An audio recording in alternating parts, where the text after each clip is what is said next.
Hello. For those of you on stream, please pretend I'm not changing the stream settings right now.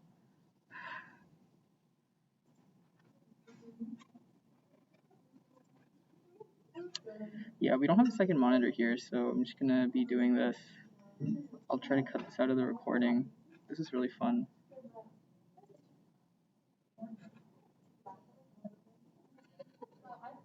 Please. Okay. Oh my god.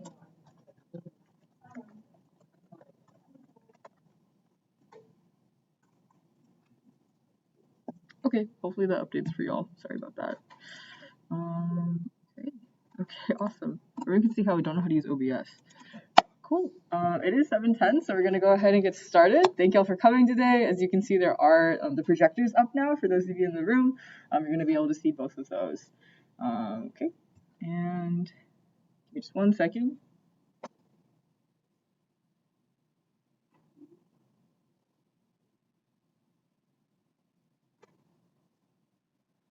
Okay, sorry for the technical bump. Thank you for coming today. So one thing is that today I unfortunately forgot to set up the attendance form prior to class, so I'll be sending it out after class today. It'll be like not as complicated as usual, so hopefully you can recall the information without having to like rewatch anything. But sorry about that. It'll be up very soon after lecture. But yeah, today's content is Tool and Vectors. This is actually one of my favorite lessons. I helped write this one along with Fee and Diana, and I'm really excited to teach you all about vectors. We're also going to be talking about user research and user testing as well. So you can see that this slide is not updated, so I apologize for that. It'll be up after lecture, and for the time being, we'll just make sure to keep track of the content that we're talking about. But before that, I wanted to ask if there's any questions about last week's content. I know that components and variants were like a really huge topic, so I just want to double check if anybody had any lingering questions that they couldn't ask at office hours, or just anything that they wanted to level for the class.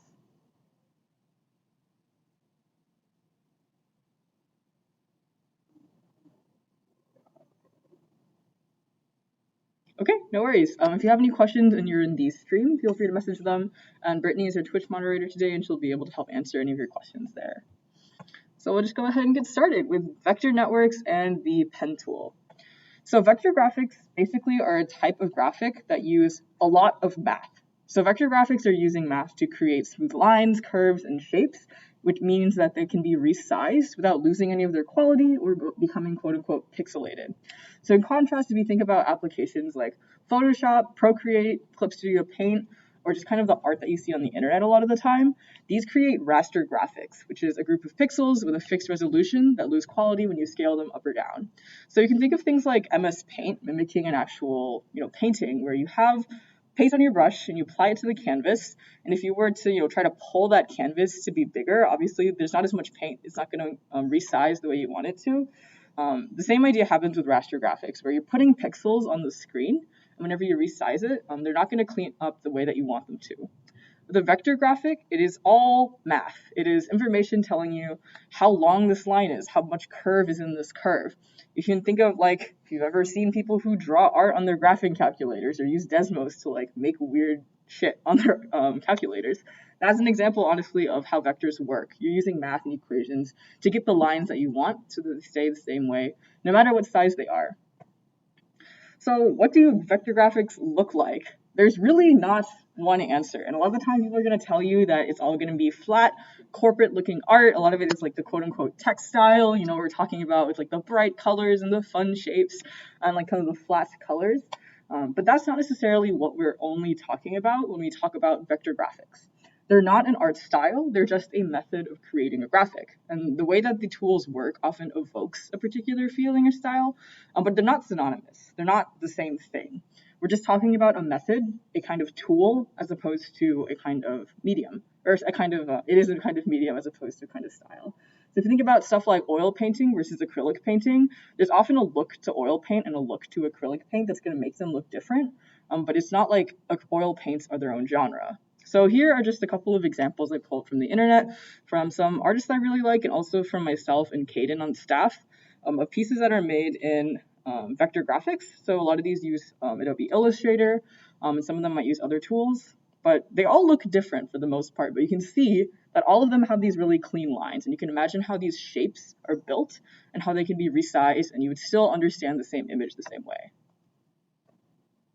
So in Figma, you're going to be able to create vectors and vector networks with the pen tool. And if you are familiar with Adobe Illustrator, chances are you use the bend or curve tool and not the pen tool. If you know the pen tool already, you're in luck.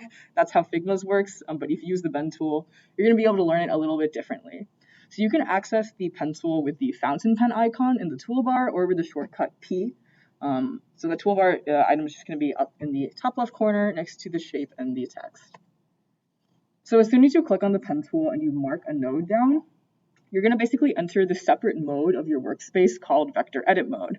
So you can notice that the toolbar is actually going to change, and on the left side, it's going to create a new layer called vector, vector 1, vector 2, whatever you're on right now. Normally when you create something, it's going to make a different kind of layer, like a rectangle, an ellipse. If it's text, it's going to say whatever the text is. If it's a frame, it'll say frame. In this case, it's going to say vector, and it's going to start with this kind of default squiggly line. In vector edit mode, you can create vector networks, which are the formal word for what is going on here, but we're just going to typically say vectors instead of the full vector networks name. And in this mode, you're only going to be interacting with the vector that you currently have selected. You can't interact with anything else. You have a smaller suite of tools. And if you want to interact with something else, you have to escape from vector edit mode by pressing escape, pressing the done or in the toolbar, or sometimes by pressing enter enough times to get out of the shape.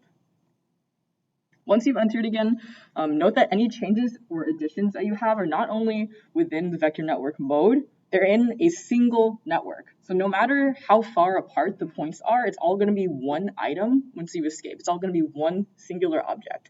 So even if I go to one far, far away corner of the canvas and I put something here, and then I go to another far away part of the canvas and I draw a line, they're still going to be part of the same network, which means that I might get unexpected behavior. In this example, the word here and the word there, made of these basic vectors, are in the same network. They're both in vector 1. So once you exit this mode, they're going to be treated as one object or layer. So let's go ahead and actually just try that. When I go into a file, I want to click the pen tool, the letter is P, and as soon as I click on the canvas, the toolbar changes. The toolbar now has these different icons. There's no longer the text, there's no longer the shapes, all of that good stuff is gone. And if I scroll to the top, I see they've made vector number 114. So if I click something here, I'm going to make just a little triangle over here. And then if I scroll all the way, over here, and then make another triangle. And then I exit vector edit mode by pressing done. This is one object. It's huge. It's literally enormous. It is almost 30,000 pixels wide and 30,000 pixels tall. Do not keep that on your canvas. That's going to break something. So if I delete it, it's going to delete the whole thing, even if I only want to delete part of it. So just make sure always that you're exiting your vector when you want to create a new object. So when you click, as I just did earlier, you're placing individual nodes. One node is a small white-filled blue line circle that's indicating all of the points on your vector. After you place a node, a blue line is going to connect between the node and the cursor, and that's always going to be the line that's going to be drawn. Once you place it, by default, Figma will use a black 1 pixel thick stroke to signify your line, and you can change that in the stroke settings later that we talked about with all the shapes. If you place a node that closes a shape, which means that it's exactly where the previous one was, a small filled black circle will appear next to your cursor. It's really tiny. You're also going to see an X inside of the node itself. But it's an important thing to keep in mind because sometimes we think that we have closed our shapes, but we haven't. So if you are ever, say, using a shape and you realize it's not filling with the color you wanted it to be, it's probably because it's actually still open and you missed just slightly. So always look out for that small circle and that X to make sure that you've closed your vector. When you have an existing vector network, you can always go back and edit it. It's not a final thing. You can always re-enter vector edit mode and change it up. So in order to re-access vector edit mode on an existing vector, you can double click, you can select and press enter, or you can press the square vector icon shown in the toolbar, which is shown in the GIF example. If you then want to manipulate it, you can use the selection tool within vector edit mode to move nodes, to move lines, to duplicate nodes, duplicate lines, and you can also delete them by just selecting them and pressing backspace, the same way you delete any other object. So let's go ahead and do that. I've got a triangle up here. I'm going to exit by pressing escape, and then if I want to manipulate it again, the stroke is really thin, so you can't really see it. Let's actually just go ahead and put the stroke to be 20. Okay, now you can see it. This is the vector edit mode icon. If I click on this, it's going to let me edit that object one more time. So I'm going to open it up, and now I can manipulate it just like in the GIF. I can move this around, change it however I want, and click done. I'm going to delete it. Okay. And one thing to go back to is that basic concept of shapes.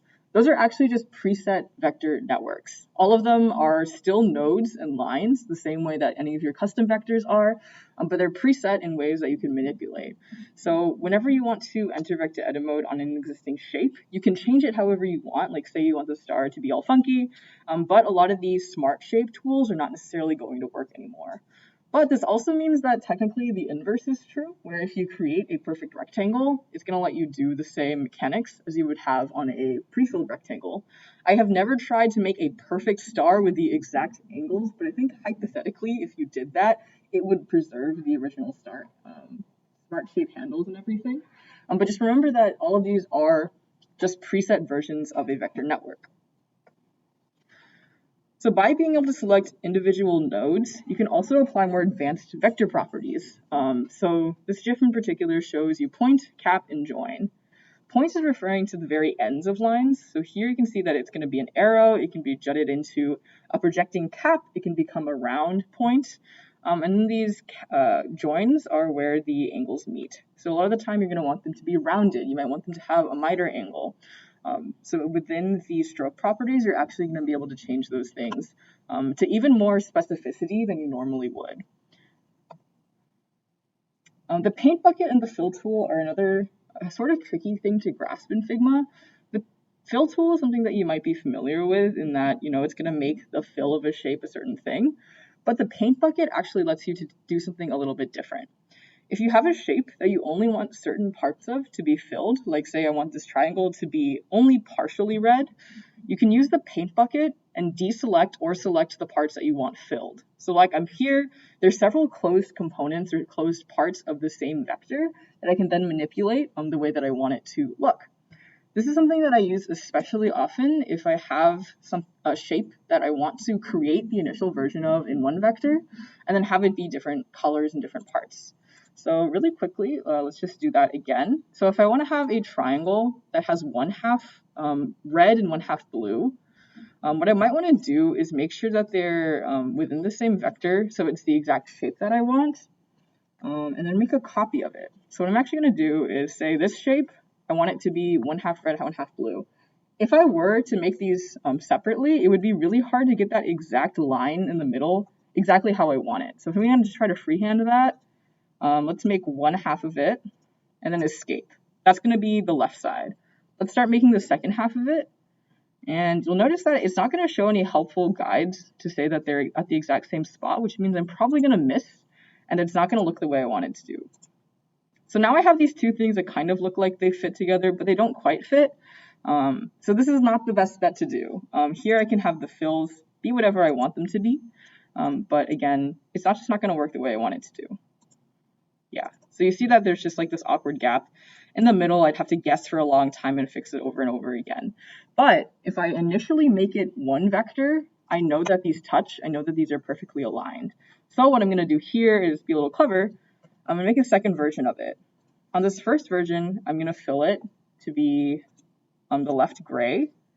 And on the second version that's on top, I'm going to make it red. But I'm only going to make the right side of it red. So I can re-enter vector edit mode, press the paint bucket tool, and deselect this half. And now you're going to be able to see the gray on the bottom part. So yeah, paint bucket tool is a super useful part of creating any kind of custom vector graphic. It's often noticed, so I'd highly recommend that you use it whenever you're trying to get color into your designs. And again, that paint bucket tool is indicated within vector edit mode only. It's a kind of weird shape. It's like a paint bucket if you tilted it on its corner. So it's like this half-filled diamond, or you can use B to access the tool. Okay, and as I mentioned earlier, you can actually use the selection tool within vector edit mode, and it functions a little bit differently. There's a couple of things that might not react the way that you expect them to. So one thing is that you can duplicate any stroke or line segment, but you might realize it doesn't always work. Whenever you want to do that, you have to start pressing Alt or Option before you start dragging. And I think this is just a technical limitation of being in vector edit mode. So just make sure that you're always doing that if you want to duplicate it. You can also do Control-C, Control-V, but occasionally I found that it doesn't necessarily react the way I want it to. It'll kind of mess up some of the nodes, so just be very careful with that. And you can also do the flipping functionality that you have normally with Shift-H and Shift-V.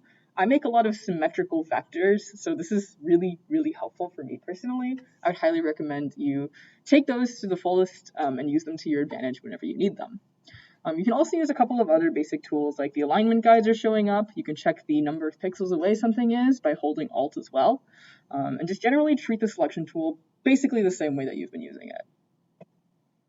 All right, any questions about vectors so far? I know that was a lot of information I threw at you. Feel free to play around with them on your file if you want on your own, but any questions there? Okay, awesome, sounds good.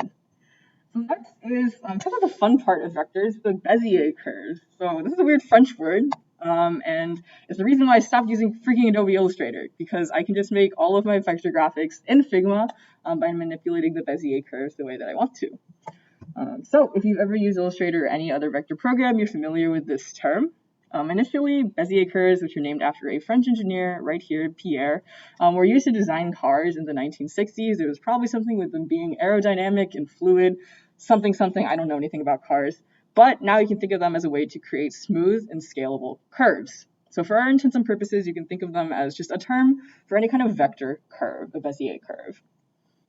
So a Bezier curve is made up of a couple of different things, but namely just the path in the node, like we talked about earlier, with the addition of this thing called a handle. So all vector line segments use paths to nodes, even all those straight lines that we used earlier. The key difference is these handles, because these handles is how you add, change, and manipulate angle and curve. They show always as tangential, so that fun little math term, which is like touching the edge of the curve, basically, not necessarily going through it. It is usually a trial and error process to learn how to best control these curves. You're not going to get it perfect the first time, or if you do, you're a witch or something, but you're going to be able to learn how to manipulate them and guess the angles that are what you want. So with practice, you're going to be able to make shapes the way that you want them to look. So when you're selecting a vector, you might notice that a new panel appears on the right side called the vector panel. Most of the other things disappear, but that vector panel is always going to be there. It displays the X and Y position, as well as this handle setting that has mirroring, mirror angle, or sorry, no mirroring, mirror angle, or mirror angle and length. So this last slide, in the last slide, we saw that this node has two handles that go in opposite directions, but are the same length. In this case, they would be mirror angle and length, which basically means that the curve is going to have the same amount of curve on either side of the node. You can imagine that sometimes you want something that has a hard angle on one side and then like a soft curve below. If you think of maybe like the letter B, it goes down hard and then it has a soft curve on the side. That's a case where at that bottom point, you wouldn't want it to mirror because you want one side to be sharp and one side to be smooth. If you're thinking about like the letter O or just a circle in general, all of it is smooth, so all of them are going to be having mirrored angle and mirror length. The mirror angle without mirrored length basically means that it's going to be pretty smooth, but one side can be a little bit different. It's going to still give you the appearance of a smooth corner, but a little bit sharper, I guess. So one other thing to keep in mind is whenever you're interacting with a vector, you might want to connect multiple line segments, but by overlapping the paths, it's not going to automatically have them connected. So you see here that these two X's are like my two arms or two pieces of string. They can still interact and move like this. If you add an intersecting node in the middle of them, by placing a new node where the paths meet, they become 4 separate line segments as opposed to 2. The cursor is also going to show, like we talked about earlier, a small x, indicating that it's connecting 2 separate paths, 2 separate segments, and making them now interact with each other. Yeah, that was honestly the fastest possible intro to Bezier curves I could have given you. I would honestly recommend you taking a look at Figma in 5's videos. I know that they say in 5 and they're 7.5 minutes long. I don't know why, but there's not really a sense in reinventing the wheel. So I would highly recommend checking out these really great resources. I thought I was pretty good at vectors and I watched these and I learned like 8,000 shortcuts. And I think it's a really good resource for remembering those tips and tricks and having them all kind of laid out for you in a video. But yeah, I want to go ahead and just draw out a couple things with Bezier curves so you can get a sense of how they work. So let's say I want to make a heart, just a basic thing. So I'm going to go to the pen tool, and I'm going to start with, I guess I'll do it in pencil first. In a pencil, I want to start with the top part of the heart and go like that. That's my goal right now with making this Bezier curve. So I go into the pen tool, I'm going to click here, and I know that this angle is going to drag me about up here. So I'm going to pull it maybe there, and then I want to have another curve here. That's going to pull out the rest of that heart, kind of the top part of the heart. And this is, I can only do this off the top of my head because I've practiced it a lot. I've made a lot of hearts. And then I know that I want the bottom of the heart to match the center there. So I'm going to click here. And now I've got one side of the heart. What I'm now going to do to get rid of this node that's following me around is press escape once. Pressing escape once is going to disconnect me from that previous line, so the path is no longer there and I can interact with things. I'm going to go ahead and choose the selection tool now because I want to interact with this half, copy, paste it, and mirror it. So I'm going to press V. Now I'm on the selection tool. I can drag this. I'm going to copy it, Control C. I'm going to click off of it, Control V, and pull this out. And you see this is what I was talking about earlier. Control C, Control V doesn't always react the way I want it to. It's still connecting that bottom node for some reason. I have never figured out exactly what triggers this. So instead what I'm going to do is the Alt Option drag that we talked about earlier. I'm going to select all of this. I'm going to hold Alt now. And you see that when I hold Alt and I hover over this, it's got that duplicated cursor. It appears once I'm hovering over it. Now I'm going to drag it out, and that's going to react the way I want it to. Cool. If I hold Shift like before, it's going to lock me into place doing horizontal movement. So I'm going to let go. I'm going to mirror it on the vertical axis with Shift H, and then I'm going to pull it in and bring that in. And I'm going to place it here, and it's not going to be quite connected. So just to show you what I was talking about earlier, if I exit out, if I try to add a fill, you don't see anything because when you zoom in, it is not quite connected there. So what I want to do is go back in. I'm going to select this. I'm going to click on vector edit mode, select both of these line segments. If I grab just one, it's only going to move that part. So I'm going to select both. Okay, and pull it. And what I want to do is actually just zoom in until I see that it's connecting the shape. So you see now that there's you can barely see it, a tiny, tiny red X. That means they're connected. When I let go, what you're going to see is that line is going to connect. There's now a sharp corner because it's transformed it into a single line. The same thing should have happened at the bottom too. Oh, it actually looks like it's still a little bit off. There's a little bit of a gap. So what I'm going to do here, I'm actually going to straighten out this handle. I'm going to straighten out this handle as well. And I think they're now connected. So when I zoom out, I see that it's actually already applied the fill. As soon as they were connected, it applied the fill that I wanted. So now it's a complete heart. I'm going to close this out. I can press done. And now I can interact with it as one object. So even though it's got a bunch of different things going on inside of it, it's considered one vector, vector 119. You can interact it with however I want. I can change the fill of it. I can add a gradient for all I care. And yeah, that's basically how you interact with vectors. Awesome. Any questions there? Yes.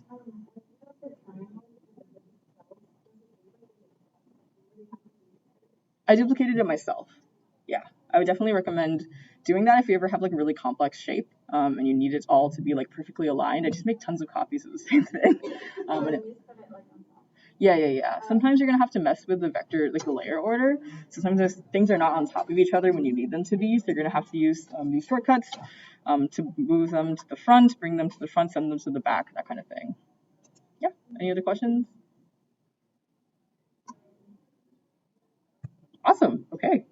The next thing we're going to discuss is masking and Boolean operations. And also rest assured, you're going to get a ton of practice with the vector tool at lab and homework this week. If you normally do homework like on Wednesdays or something, I would actually recommend you wait to do the lab first. I don't know if anyone actually does that. It'd be awesome if you did. But I would actually wait for the lab because the lab has a more beginner, more intro-friendly thing. If you remember the selection tool lab that we did, it has a similar worksheet at the beginning to just get you used to the tools. So yeah, the lab is also going to have you do a couple tracing activities, which I think is the best way to learn the pen tool, is just to trace things and see how curves react to the different ways that you place the handles. But yeah, next is masking and Boolean operations. This is how to make more complex shape interactions, especially if you want to make things with just circles, squares, triangles, and that sort of thing. So what are masks? Masks are basically a way of showing or hiding certain parts of a layer or shape using shapes, kind of like a stencil or kind of like a mask. You can imagine that you've cut out a piece of paper and you're placing it on top of something, and you can see what's within that cutout. So any shape group, Boolean group, can be used as a mask. In Figma, the shape of the bottommost layer is considered the mask for the group. So this is backwards from a lot of other software where the mask is the top layer, but in Figma it's just the bottom layer. You're just gonna have to remember that. It's a little bit tricky, but just keep that in mind. It's the bottom. All other areas outside the mask are going to be automatically hidden. So you can see here that I've got this picture of Fee's cat Lychee, which has an Instagram. I can give it to you later. And a version of the picture then that has a circular mask on it. If you remember from before, there was the first homework where we had you put a picture of yourself inside of a circle. That was slightly different. That was an image fill. An image fill is not the same thing as a mask, though fundamentally they might look similar. An image fill can only be applied on one shape. So if I were to have something more complicated, like two circles that are interlocked like this, using a Boolean group, the mask wouldn't work. So there are a lot of cases where you do need to use a mask, and I can pull up an example later of something that uses like 2,000 masks, and is a place where you might need it. So note that everything on the canvas above the mask layer within that same group, within the same mask group, is considered inside the mask. So make sure you don't have any unwanted layers. For example, if you had like a piece of text that was nearby that you accidentally dragged in, it's going to be masked as well, so you might not be able to see it. So just make sure you're intentional with what you're selecting there, and use those multiple select functionalities that we talked about before. So how do we use masks? This is probably the easiest way to do it. First, place the image or whatever it is that you want to mask on your canvas. I think most often is that you're going to be using an image or like a pattern of some kind. You create then the shape that you want to use as the mask. So in this case, we've got a picture of lychee and a circle.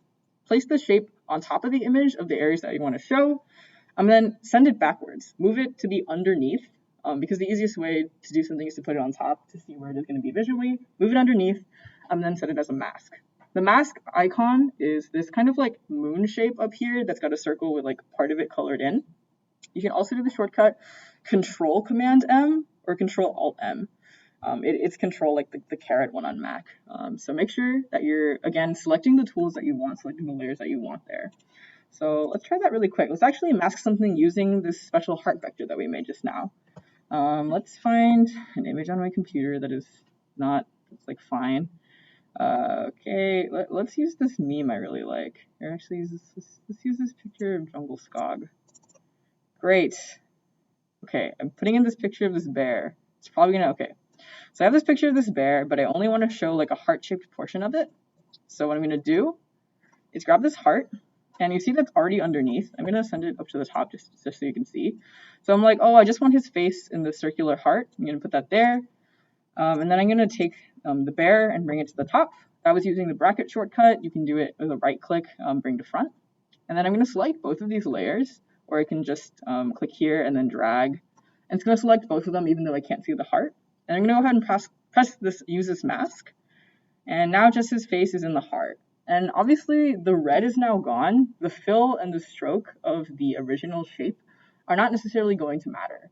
So if I wanted this to say be like kind of transparent with a redness in the background, like I set this to opacity 50, even that red now is not going to show up because it's only caring about the shape of it. It does not care about the line or the stroke anymore. I will say though that the stroke does still have a thickness to it. So if you see here, if I remove the stroke, it's a little bit smaller. And if I add a stroke again and I set it to outside, you're going to see that it does like impact the shape, the size of the shape a little bit, but it's not going to show the color of that stroke. If you were to like want the stroke to show, I would recommend grabbing the mask, the layer that you had before. I'm going to get rid of the stroke and then making a copy of it. When I make a copy, it's going to be a mask again, but I can use it as no longer a mask. I can unclick it and then add a stroke to the outside. And that's going to make sure it's the exact same shape. It's still the exact same heart, so there's no extra white pixels in the background. But now I can see the stroke because it's not part of the mask itself. It's a separate thing. So you can see that the mask group is a group. It automatically has the mask at the very bottom with an arrow indicating anything that it's masking, and then this. You're also going to see that you can mask multiple layers within one group. So if you wanted to have like these special circles inside of the shape, you can add them and then put them inside of the mask group. So as long as they're all above the shape but below the term mask group, they're going to be part of the mask. So if I want to do that, I can go ahead and just make some circles. Or actually, let's make some smaller versions of the heart and put them inside. Let's do that. So I'm copy pasting another heart. It's going to be smaller, and I'm going to go ahead and just drag that to be above that. So now there's a smaller heart that's inside of the masked group. I don't know if I'm masking it, I'm going to want it to be like kind of cut off or something. Let's give them hard eyes. And if it's kind of cut off, I can put it over here, and you see that it's almost like this is a window. You know, it's almost like the mask is a window for what I can see on the canvas. Yeah.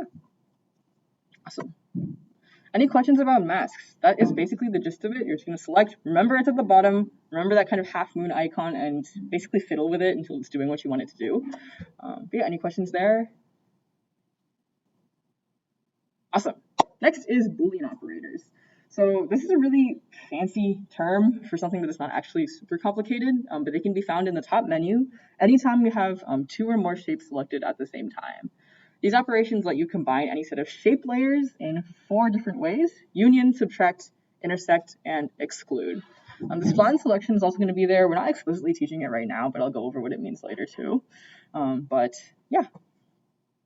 These are visualizations of what each of the 4 different things do. So they're also going to be in the icons because there's not really any better way to explain what they're doing. But all of the examples are with 2 identical squares that are just a little bit offset. So union is going to combine the selected shapes into one group. The new path of this whole group is going to be that like double diamond icon. It's going to ignore the 2 corners that are hidden in the middle right here.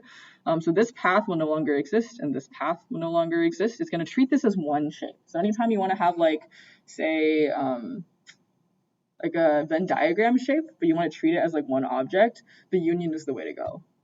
Subtract is the opposite. It removes the area of one of the shapes. I can't remember exactly if it's the upper or the lower shape, but it's one of those. It's always going to have the logic of like the top versus the bottom one. It's going to remove that. So now I have this square with a kind of a chunk cut out of it. Intersect creates a Boolean group whose shape consists of the overlaying parts. So if I had a Venn diagram, I just wanted the middle section. If I wanted that like kind of eye shape, I can use intersect. And exclude is the opposite if I wanted the Venn diagram without that middle eye shape. So what we're actually going to do is this demo, and just realize that, like, okay, fun fact, you don't always remember what things are for. This was in this document. I had absolutely no idea why this pentagon was here. I think it was for masking practice, but I really couldn't tell you. So you can use it for whatever you want. But we can check out these kind of more live examples here.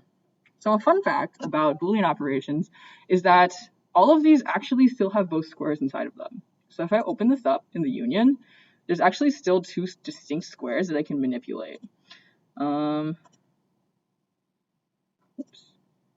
Okay, and an interesting thing is that no matter what the fill is for each of these, you can see they're just toying with this. No matter what they change the fill to, it's not going to matter because the fill is dictated by the whole union item itself. It would be really annoying if you made this object and you had to keep changing the inside parts of it in order to change the color of it, which is why it's dictated by that kind of topmost group of the union. But because of this, I can still move this around actually. So if I zoom in here and I move this here, the shape is going to change, but if you watch the path, it's still going to match what it was before. So when I click on union, you can see that the path just goes here. It's not showing the lines that would be appearing if I was hovering over these. Let's actually make this white so it's easier to see. Okay, lag. But yeah, you see that when I click on each of the squares, you can see the intersecting parts, but when I click on just the union, you don't see them anymore. Very helpful. And here is a better visualization of what the outline might look like. Cool. When I go to subtract, we can find out the answer if it's the top or the bottom. It is the top one is subtracted from the bottom one. So like masks, the bottom one is kind of the source of truth one. It's going to be the one that matters the most. Anything above it is going to be like stamped out. You can imagine it kind of like a cookie cutter, cutting that part out of the shape. The same idea goes here. The path now has like just this L shape. This whole square that was here is no longer part of the path. But if I want to move it, I can do so, kind of moving this invisible cookie cutter around the edge here. Intersect. Same thing goes here. The path is just the middle part, even though we know when you expand it that it is actually a much bigger set of objects. So now I just got that middle section to play with. I can still move these. So if I grab this one and I move it smaller, it's going to be a really tiny square. If I move it bigger, it's going to be a really big square. And then finally, the exclude. you get the gist by now. It's gonna change as I move it. It's got this one of the most fun effect, I think. It's gonna look really cool. It looks like a spotlight or an inverted colors going on here. But yeah, same idea for all of these. You can change the colors to be whatever you want them to be, but you can't change the individual colors because this is treated like one object. Yeah, any questions with those?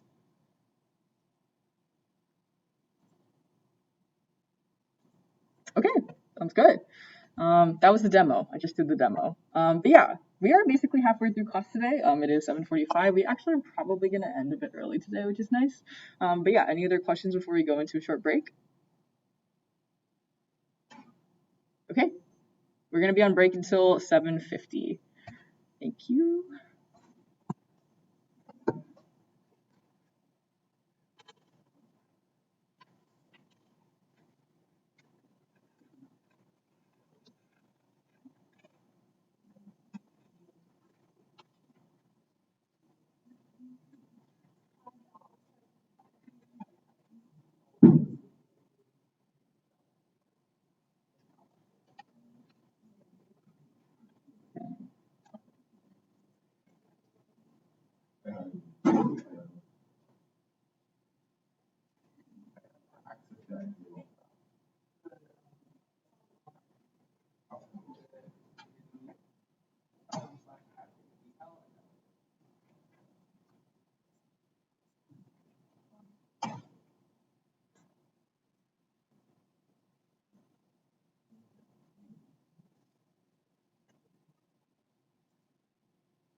Welcome back, everyone. It's 7:50, so we're going to go ahead and move to the next part, which is about user research and user testing.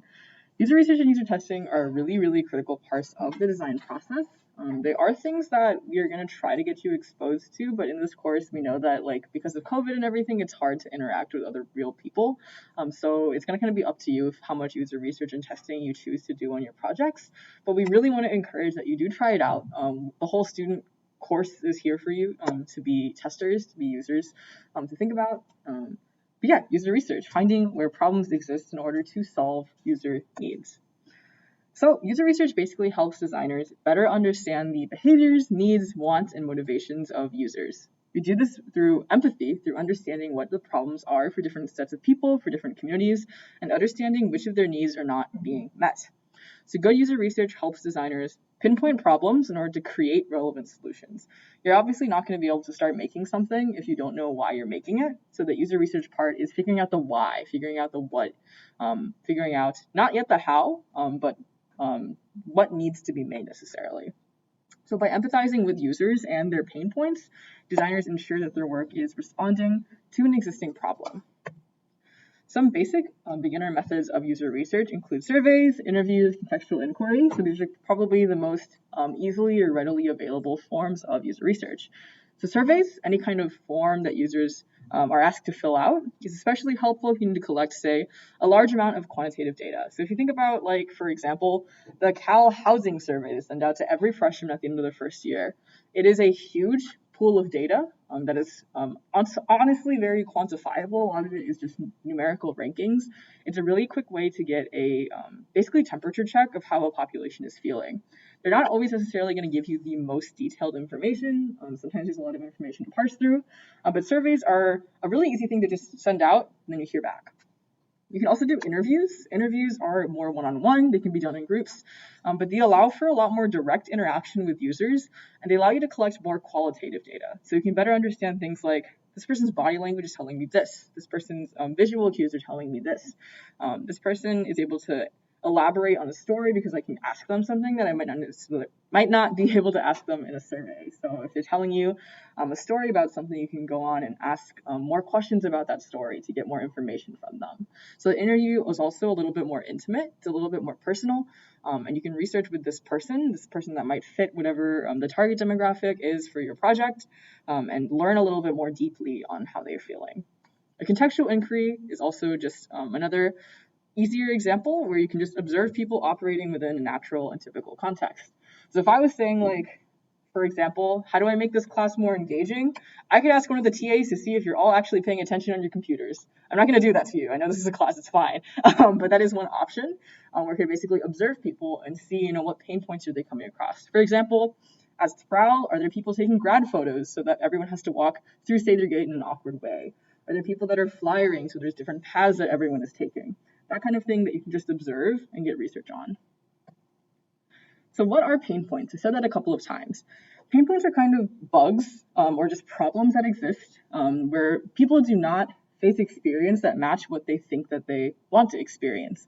So it's any time that you feel uncomfortable during the day, when something bothers you, when something is not happening the way you want it to. If you think of software, a bug is when code is behaving in a way that you aren't expecting. The same idea happens with a pain point. Spotting pain points is typically an important first step for designers and finding areas for design innovation. And a lot of the time, people use this hierarchy of needs. It's not necessarily perfect, but the lower a pain point is, the more severe it is to somebody. So if somebody is lacking a safe place to be, that is a huge pain point. That is something that needs to be addressed as soon as possible, something that needs to be addressed immediately. If someone is not being self-actualized, that's kind of a less pressing issue. You're probably going to make sure everyone has water before they have reached nirvana. But it is still something you can think about. You want to basically understand where on this kind of hierarchy sometimes things are standing. I also want to point out this is not a perfect hierarchy, the same way that not all pain points are going to be exactly the same for everyone. Everyone's at a different point in their life. Everyone has different circumstances. So you might need to think about the context, or you must think about the context that somebody exists in, what kind of situation they have, what kind of circumstances they're facing, and how different things might impact different people in different ways. So for example, something like lack of internet, that's going to look really different for different people. So there might be some people who normally don't have that much access to internet, and that's okay with them if they live in like a rural area where they don't necessarily have to have it all the time. They might not need the fiber optic internet, whatever it is, that somebody who like works on Wall Street in a huge city really needs that extremely fast internet connection. They're the same basic pain point, but they're experienced in different ways. But yeah, some generally speaking common pain points could be internet. Like earlier this morning, or sorry, not this morning, an hour ago, I couldn't connect to Air Bears. That was bad. So that was a pain point for me. I wasn't able to come to class and connect to the internet, start streaming instead of my class the way I was expecting to. Another example is bad live time tracking, like for buses. It causes people to miss the bus. It is super annoying whenever you're on a bus and it's not necessarily synced exactly where it is. You might be late to your class. You might be late to work. And those two things, being late to class and work, can impact people really differently. So if you miss the bus for class, it's probably fine. You're probably like 20 minutes away if you live on campus. If you miss the bus to work in the morning and there's not that many buses, you could face a lot more serious consequences. So again, pain points are going to look different for different people. Another one might just be poor website organization. So lack of clarity, bad contrast could be a pain point if you ever had to navigate, let's say, any kind of medical website. For some reason, they're always really hard to navigate. And that can be a really huge problem if you need to be interacting with them constantly, or say you're just in physical danger and you need some medical service immediately. If you don't know how to access that website, that's a really bad thing, as opposed to if you can't access B courses in some way, you can probably email somebody and get that fixed. Another thing to think about is how much you use the internet might affect that particular pain point. So if you're somebody who knows how to navigate really shitty services, you're probably fine. But if you're like my mom, who doesn't use the internet that often, she might struggle a lot more figuring out exactly how to get to something that she needs, especially if it needs to be urgent. So once we are able to identify those bugs and pain points, we can start translating that into unmet needs. So if you take an example of a bug like the lack of internet connection, the unmet need here could be a variety of different things. Obviously, the first thing you might think of is better internet, but sometimes that's not a viable option. Not everyone is able to upgrade their internet. So you can think of it as maybe having access to a space with better, faster, free internet. It could be a different method of calling into work meetings, maybe not using the internet at all. Maybe they have to use the internet because there are extenuating circumstances that keep them from going to work. So maybe going to work is the way to solve that need. Maybe the unmet need is transportation. Maybe the unmet need is money. A lot of the time, the unmet need is money, and that's kind of the reality of the world. But as designers, we aren't necessarily able to give everyone money as much as we might want to. So let's say that this is for solving different things. Yeah, any questions generally about those thoughts on user research? Awesome. I also want to just say, to give this a few grains of salt, this was a 6-minute introduction on how to do user research. You could go into a lot of depth on how to do this. There are people who make whole careers out of it. There is a lot to learn, and we haven't gone into a lot of it because this is likely for a lot of people your very first design class, and we don't want to overwhelm you with information. Some of the readings that we're going to give you for this week are about user research and user testing, and I would highly recommend reading those with a lot of intention, and then seeking things out on your own, or you can contact staff if there's more resources you'd like from us. But there's often a typically lined out user research process that I would encourage you to also think about if you want to deviate from that. You're not always going to have to do exactly what we've shown you today. These are not the only things you can do. One other really easy thing to do is grab a bunch of people and have them brainstorm. Just have them jot things down, have them talk about different ideas that they have. The best way to think about what a community or a group of people needs is just to ask them, like, what do you need? What's wrong? Being able to just directly ask them things like that can be one way that you get the answers you want. Like, if I'm trying to make this class better, I'm not going to go around and eavesdrop on your conversations about the class or dig up DMs or something. I'm going to ask you all, what do you want to be better about this class? And sometimes I might need to phrase it in a way that makes you feel more comfortable answering the question. It can be hard to answer those head-on direct questions. So thinking about the way that you speak, thinking about the way that you're interacting with people is also really critical. So for example, if I'm in an interview, I wouldn't want to ask you a leading question like, do you love this class? Because then you're pressured to say yes, I hope. I hope you love this class, obviously. And you know that I would hope that you want to like this class. So I want to make sure that I ask it in a way that's not leading. Like, how do you feel about this class? Or maybe I need to take myself out of the equation. Maybe it needs to be somebody who doesn't actually run the staff, and they need to be asking you about it. Maybe it needs to be anonymous. different things are going to have different impacts. Think about also the level of authority or level of power that you hold in those situations. If you're ever conducting research, if you're ever running an interview, if you're ever asking somebody a question, there is like a level of power that's happening there. So be aware of your positionality, like who you are, how you appear to people, and make sure that you're making an environment that's comfortable. It's always important to empathize with users and empathize with the people that you're creating things for. And part of that is understanding how they feel in those situations that you're in. Awesome. Okay, the next half is user testing. So user research and user testing obviously kind of sound like they may be similar things, but they happen at pretty different parts of the design process. So what is exactly user testing? User testing typically follows the prototyping stage in the design process, and it's when users or designers test the need for their design and the functionality of their prototype. So by observing how users interact with their prototypes, designers stand to gain insight on how effective a solution is, how intuitive it is, how useful it is, and areas that need any kind of improvement. They can figure out if they need to reframe the way they're thinking about a problem. Like say they assumed that people would interpret something one way, but testing reveals that they don't. They might need to reframe the problem or reframe the solution and come up with different ways to solve it. Some basic methods of user testing. Again, this is 3 of probably dozens and dozens of different types. One might be concept testing. So say you're in the very first part of the process, you've done your research, you know that you want to solve a particular problem, like say, I don't really know what this is. It looks like different ways to pack seeds. So you've identified this problem where people aren't interested in buying seeds, or they have the packets and they tend to toss them out or to not store them in a way that helps them live and be cultivated. So you create a lot of different packaging concepts. You wrap them up in different ways. Maybe you make all of these out of cardboard. Maybe you make them out of paper. Maybe they're just drawn on a sheet of paper in some way. And you show them to a lot of people. And you ask, these are really low effort versions, but what do you prefer? What are you drawn to?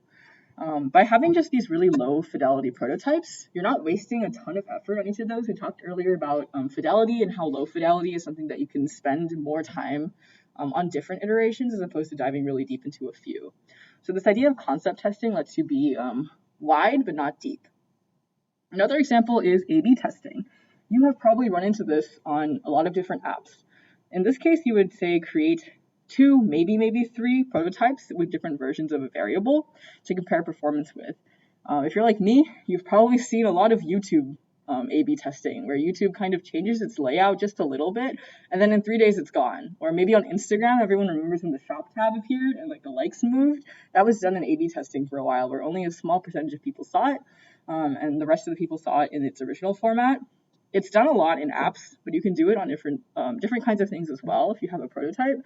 There's probably some kind of A/B testing that happened for like these water bottles where the strap was made in a different way, and they showed different people like, hey, what feels easier to hold, what feels easier to open of these 2 different options. But I think apps are probably a really easy way to think about it because you're going to see them really often. A lot of these are going to be really slight variations. So it mentions versions of a variable.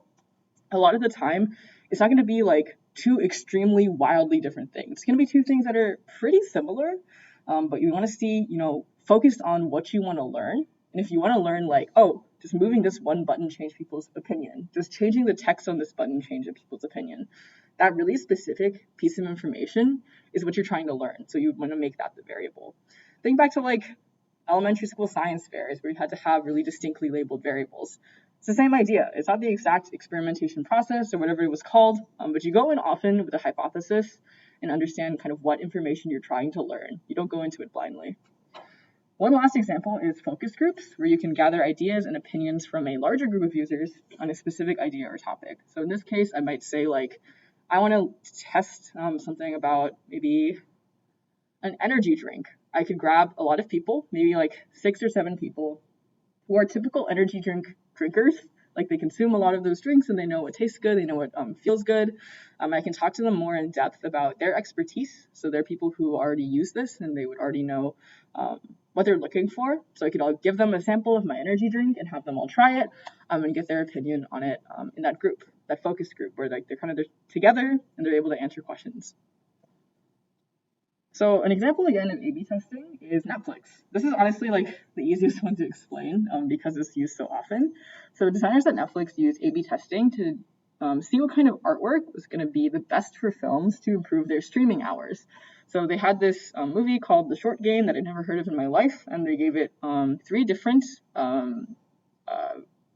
covers, I guess, for each of the variations.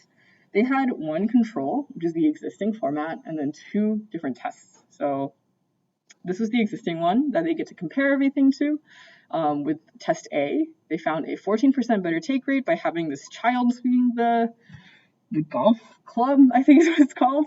And then in this format, they found it had 6% better than the control by having less action. So you can think about like when they're in that research room, they're thinking about why this might have performed better. And, you know, maybe we can think of one, it has like clearly a child on it. I thought this was an old man at first, I'm gonna be honest. But it's clearly like a child on it. There's movement, there's action by having the person swing the ball, or swing the freaking club, I don't know the name of anything. It's got 2 people standing in it, maybe that was an impact. Something to note is that the title placement is almost the same. It says Netflix original in the same way. So that's probably not an impacting factor of what makes these 2 different. But there are a lot of differences in these 2, so they were probably going for different personas when they were creating these. So in this case, you can also see that they focus specifically on engagement and things like click rate. So I don't exactly know what they define take rate as, but it's likely like the number of people who click on it upon seeing it on their feed in some way. So you can see that they had a really specific metric. So this was 14% better than the default and 6% better than the default. When you're going into user testing, you often want to define these metrics before you start so that you know what it is that you're looking for, how you're going to quantify that data. A lot of the time you need really hard numbers and quantifiable data in a product or in a company because you need to justify the money that it's going to be bringing in. And a lot of your projects that you're doing for this class, you're probably not going to sell them, so you probably don't need as many hard numbers or hard statistics, and sometimes you might rely on more qualitative data. And depending on the situation you're creating it for, that's totally fine. Having qualitative data is critical, it's really important, so understanding all of that is a key part of your projects. So you might also see the term usability testing floating around, so we're going to go into the difference between these 2 words. User testing is this whole branch of testing that we've just talked about. It's determining the need, demand for a particular product, who are my target users, how are they going to use this product to reach their goals. Usability testing is a kind of user testing that focuses on functionality and usability. So does your product make sense? Is it navigable? Is it intuitive? So let's say that I'm in mid-fidelity for a particular project. I've kind of narrowed down what sort of direction I want to go in for like my app. I want to conduct usability testing to see if people are going to understand how to navigate it. So I can give it to them, I can like present them with this prototype and say like, how do you think it should be used, and see their logical thought process going through this particular app, and find out if they find it usable with minimal instruction. So if you create something, no matter how beautiful it is, no matter how polished it looks, if people don't know how to use it, there's a problem. So usability testing is really critical to make sure that people just know what they're going into when they see something that you've created. So some methods of common usability testing. First one is first click, which is exactly what you think it is. You can track where a user first clicks on an interface. You can just say like, hey, here's the screen where you log in. Do you know how to log in, or are you drawn to a certain button? There's a problem, for example, on illegal streaming sites where there's 2,000 download buttons. That's on purpose. They want to confuse you. They don't want you to know where exactly to click. So that's a situation where they probably didn't do A/B testing on that to figure out where people are clicking first, because they want it to be varied. They want to make ads that are malicious. So you want to do the opposite. You want to make sure that if you have a streaming service, people know exactly how to click and start playing the video. Screen recording is another general way to access content. It's really helpful to watch these back, take notes on whatever you found helpful. So use software to remotely record users using your prototype. You can do that through Figma, through something called Figma Mirror. An interesting thing is that like on Figma, if you were to be watching me on your computer do this prototype, you'd see my mouse. So you actually get to see everywhere that I click and everywhere that I'm moving things. So you can say like, oh, it looks like you were trying to go click the X button in this corner, but that one doesn't actually exist. The 5-second test is just kind of a first impressions thing. So you can have a user look at your prototype for literally 5 seconds and then take it away and say, what do you remember? If they don't remember where the title was or what the title said, that's probably a bad sign. If they do remember, an exact button that existed on the screen, that's a good sign. So it's a way to gather information on first impressions, first looks on things. Also keep in mind that 5 seconds is really not that much time. If you're testing that with a whole range of ages, it just might take people a little bit longer on the uptake. So if you're testing it with a 6-year-old, a 20-year-old, a 40-year-old, and an 80-year-old, they're probably going to give you really different information on what they see in the first 5 seconds. This also applies to people's comfort with an app. So if you give it to somebody and they already know a general pattern of what a website looks like, they already know where to look for the X button, where to look for the login button, for example, they're going to give you more information in 5 seconds than somebody who's not familiar with technology might give you. And the last one, this is one of my favorite things, is using paper prototypes. So a paper prototype of your product or interface is exactly what it sounds like. You can draw it, you can cut out different shapes, you can have different screens that are drawn out, and watch your users interface with it. So with the existence of a lot of things like Figma and a lot of kind of prototyping tools, you might not have to do this as often, but I think it is so much fun. One of the readings for this week is actually a 7-minute long YouTube video of somebody doing a paper prototype with a literal child. So they've made this children's website mock-up using pieces of paper, and they have different buttons cut out, they have different screens on different sheets, and they give it to a child and they say how would you want to access the coloring pages? And they tap things with their fingers, and if they tap something that's a link, they bring out a second page and they put it in front of them and say okay, now what would you do? And with that tactile part of it, you can kind of interact with things in a way that feels different from interacting on a prototype. So it can often feel more real, and you can get a kind of different reaction out of people whenever you're using a paper prototype. So remember that the design thinking process is basically never linear. If you're doing a whole project, you're probably going to do user research, you're going to start prototyping, you're going to do user testing, you're going to realize that the problem was not defined the right way, you're going to go back to user research, you're going to make another kind of prototype, you're going to bring it back to user testing. The user testers are going to tell you that it's pretty good, but you need to fix some things. You're going to work on it more, you're going to go back to user testing, you're going to hear what's going to go on there. It's going to go on and on forever. And you're going to get to a point that's sometimes hard to realize, where you feel like it's right now. If you're getting good feedback, user testers are telling you it makes sense, something feels right about it, and that's probably a place that you can feel like you start to wrap up. And I'm going to tell you right now, it is really hard to find peace with that and find a point where you're okay with finishing something and calling it done. And this might come up for you with your projects, though it's also a school project, totally get it.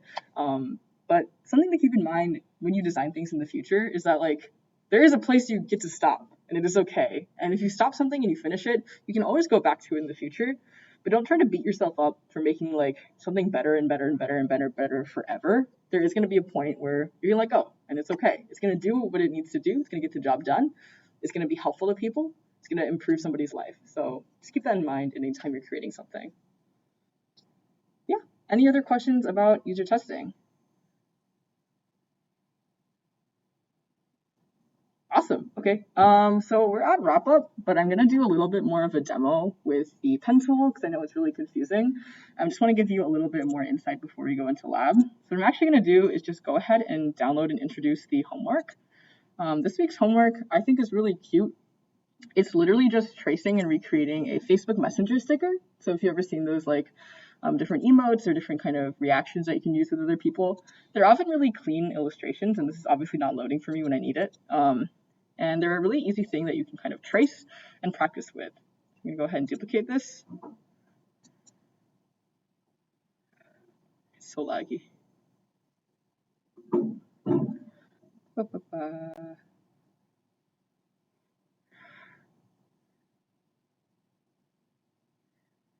Okay, let's get there. And I have an example that's already in this file, so I'm just going to kind of show you the initial steps of how I started working on that example. So in the gallery, I have this crying onion. I think this is a really cute sticker. It's crying into its own glass to drink tears. And this is the screenshot I took from Facebook Messenger. So you see that it's kind of grainy because I took a screenshot, which is always a raster image. So it's going to be pixelated, and this is very clean because it is a vector.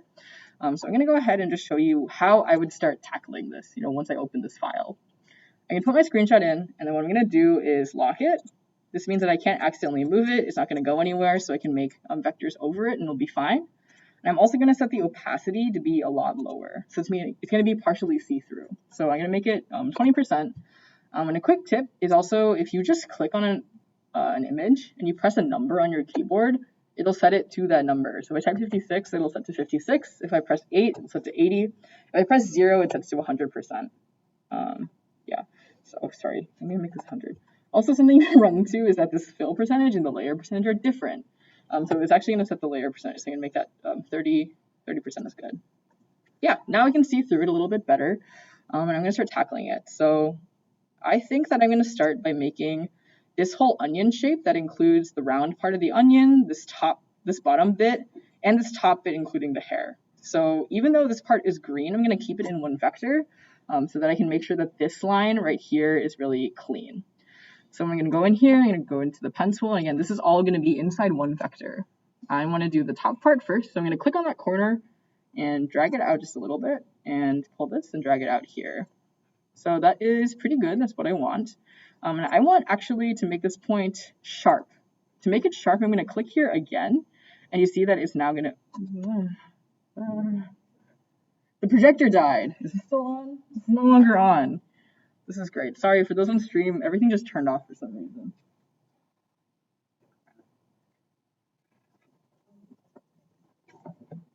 This never happens.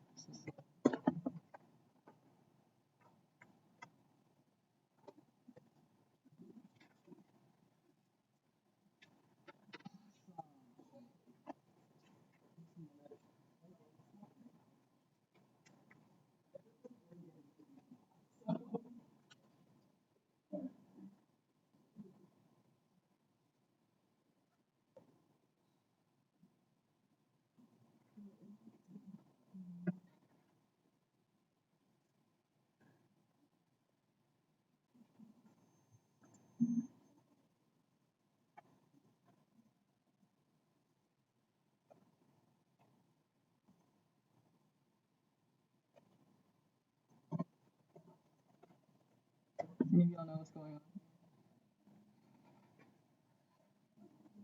Okay.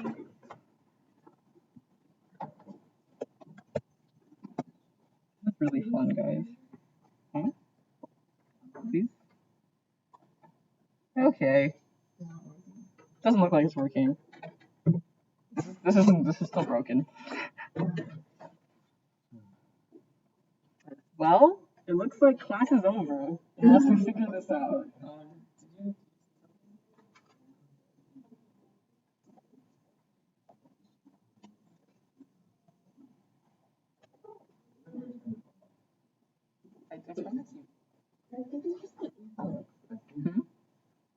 Because it's just the input. Right? My computer still registers that this is plugged in. Sorry for those of you on stream. That's weird.